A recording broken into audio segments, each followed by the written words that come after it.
Shakespeare's all words. Mm-hmm.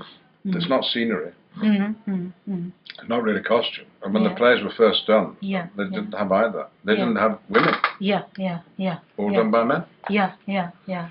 But the words, and if you do Shakespeare on stage, that's what you concentrate on, get the words right. So suddenly you say, right, we're going to make a film, but who needs words in a film? Yeah. However, there is such a thing as a talkie. Yeah. And when we were doing Richard III, I kept saying, we're making a talkie. People will want to hear us talk. They will want to. Yeah. But there are compensations in film that aren't available in the theatre, and that there's atmosphere that can be created visually. So, but I think if I came down to it, as a purist, I'd say Shakespeare belongs in the theatre where an audience is present. Okay. Okay. And the actor and the audience are directly related. Because often in a Shakespeare play, a character will turn to the audience and say, to be or not to be, that's the question. Yeah. Yeah. Expecting an answer. Yeah. Yeah. Yeah. Difficult to do that on film. Yeah. Yeah. Although we did in Richard III, we have soliloquies and worked well on TV, where we used to people talking to us, talking heads on television. So Shakespeare works very well on television, and even better on radio. Oh, really? Yeah. Where you just have the words. Yeah, where the words and the voice and there the power of imagination. So you see, that is a problem. However, if somebody comes along and makes a film in Hindi or in Japanese, they don't have to worry about the words because they're dealing with something else. And so Shakespeare is some raw material out of which people fashion their own films, and that's fine. They're all of interest. As an actor, a theatre actor, as a film actor, again, dealing with Shakespeare on the two mediums, does that differ in a big way for you? Well, I think you've analysed it well. I mean, in the theatre, the audience is there, it's present. You can hear them breathing, you can hear them laughing, you can hear them coughing, you can hear them applauding. But in cinema, there's no audience, there's just the camera. So it is different, but I wouldn't want to say qualitatively that one was superior to the other. It's just different. I find it easier if the audience is there live. Okay. Well, that's just me. Any particular film adaptation of Shakespeare which has particularly worked for you? I like Romeo and Juliet by Baz Luhrmann, and I was very pleased when I congratulated him on it. That he said, "Oh, if I hadn't seen your Richard III, I'm not sure that we could have made our Romeo and Juliet." So we're all interconnected. But then I've seen Michel Bardouage's films. I think I've got his name right. Yeah. And they are very, very good of their own sort. Those Shakespeare words, but very much Shakespeare's themes, very sympathetic to the complications of the relationships. Very good. So there's so many wonderful films. And the whole Indianization of Shakespeare works for you. In an Indian context, when you say Vishal Bharadwaj. Well, I think I'm all for that. Okay. Shakespeare, when he died, Ben Jonson, who was a playwright, wrote, when they published all his plays, he said of Shakespeare, he was not of an age, but for all time. Yeah.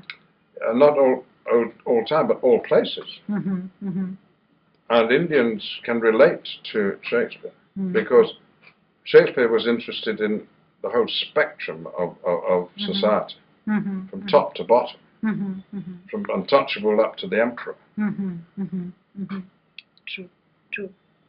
He wasn't interested in one sort of person. But Anton Chekhov was interested in middle classes. No, Shakespeare, everybody. That's why there are no small parts in Shakespeare. There are small parts, but they're just as important as the big parts. No one's neglected in Shakespeare, so he's a very democratic writer. As an actor, what is the big thing with working on a Shakespeare? Because he's the most difficult. He's the most demanding. I mean, he's the guy who understood it all, and you've got to try and measure up to him. It's a bit like climbing Everest. Oh, and it doesn't matter if you don't get to the top. Okay. Because the view is very good from halfway up.